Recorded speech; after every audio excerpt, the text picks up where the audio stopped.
여러분 안녕하십니까? 계속해서 원주에서 전해드립니다. 일주일째 영서 전역에 한파특보가 계속되는 등 추위가 수그러들지 않고 있습니다. 평창과 횡성은 지난 13일부터, 원주는 지난 주말부터 한파경보로 격상됐고, 영월은 오늘 오전 10시를 기해 한파주의보로 한 단계 내려갔습니다. 오늘 낮 최고 기온은 원주가 영하 2.9도, 평창이 영하 3.1도, 횡성이 영하 2.4도, 영월이 영하 1.9도 등을 기록해 종일 영하권에 머물렀습니다. 기상청은 내일과 모레인 수요일 일시적으로 낮 기온이 영상권을 회복하겠지만 목요일부터 다시 급격하게 기온이 떨어질 것으로 전망했습니다.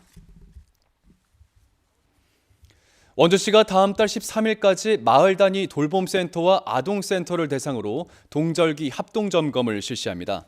점검 대상은 관내 다함께 돌봄센터 5곳과 지역 아동센터 31곳으로 시설별 자체 점검과 원주시 현장 점검, 소방서 등 관계기관과의 민관 합동 점검 등 3단계에 걸쳐 진행됩니다. 특히 겨울철 화재 발생 요인과 전기, 가스 안전, 위생, 시설물 등과 관련된 사항을 전반적으로 점검해 나갈 예정입니다. 원주시는 점검 결과 보완이 필요한 부분에 대해선 사업비를 지원해 정비하도록 하겠다는 계획입니다.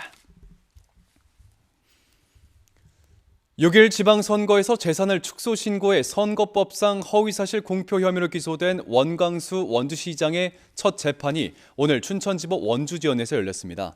검찰은 오늘 공판에서 원 시장이 지방선거에 당선되기 위해 아파트값과 배우자 재산 등을 고의적으로 축소 신고해 결과적으로 선거 공보 등을 통해 허위사실을 공표했다고 밝혔습니다.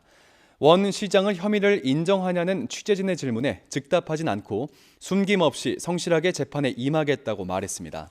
원 시장은 선거 과정에서 8억 원 상당의 재산을 3억 원이라고 축소 신고해 공직선거법상 허위사실 공표 혐의로 지난달에 기소됐습니다. 원주 혁신도시의 정주 여건을 보완하기 위한 연구 용역 최종 보고회가 오늘 원주시청에서 열렸습니다. 관계 공무원과 용역 수행기관 등이 참석한 이번 보고회에선 원주 시민들을 대상으로 한 설문조사, 집단 심층 면접 결과 보고와 이를 바탕으로 한 정주 여건 개선 방안을 집중적으로 논의했습니다. 원주시는 이번 용역 보고회에서 나온 논의를 바탕으로 앞으로의 혁신도시 정주 여건 개선 정책을 마련해 추진해 나가겠다는 계획입니다. 아시아, 아프리카, 남미 등 눈 없는 나라 동계 스포츠 청소년 선수단이 평창에서 전지훈련을 시작합니다. 강원도는 내일부터 21개국 70여 명의 동계 스포츠 선수단이 평창과 강릉 일대에서 10일 동안 훈련을 진행한다고 밝혔습니다.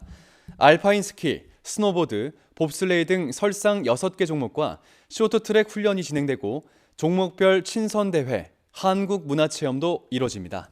강원도는 지난 5월 종목별 1차 집중 기초훈련을 진행한 바 있고 이 선수들이 2024 강원 동계 청소년 올림픽 대회에 참가할 수 있도록 지원과 교류를 이어갈 계획입니다. 횡성군 공군면에 있는 베이스볼 파크가 한국야구위원회 KBO의 야구센터로 활용됩니다. 지난 8월부터 공모를 진행한 KBO는 최근 야구센터 조성 대상지로 횡성군과 충북 보은, 부산 기장 등 3개 지역을 최종 선정했습니다.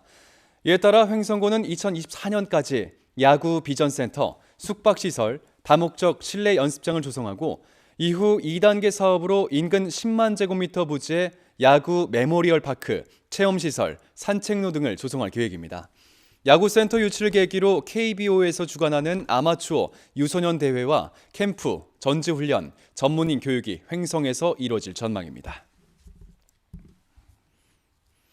원주시 의회가 명륜동 영동 코아백화점 등 공사 중단 방치 건축물에 대한 현실적인 정책을 마련해달라는 건의안을 채택해 국토부 등 관계기관에 전달했습니다.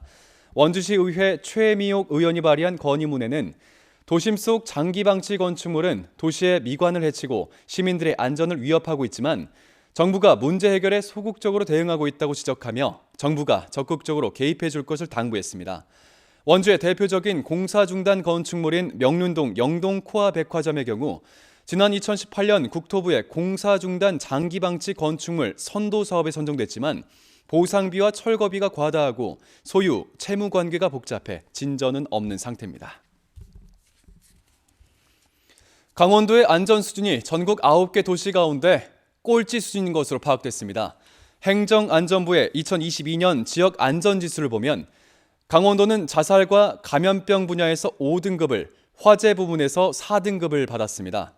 또 교통사고, 생활안전, 범죄 부분에서 3등급을 받았고 1등급을 받은 분야는 없었습니다.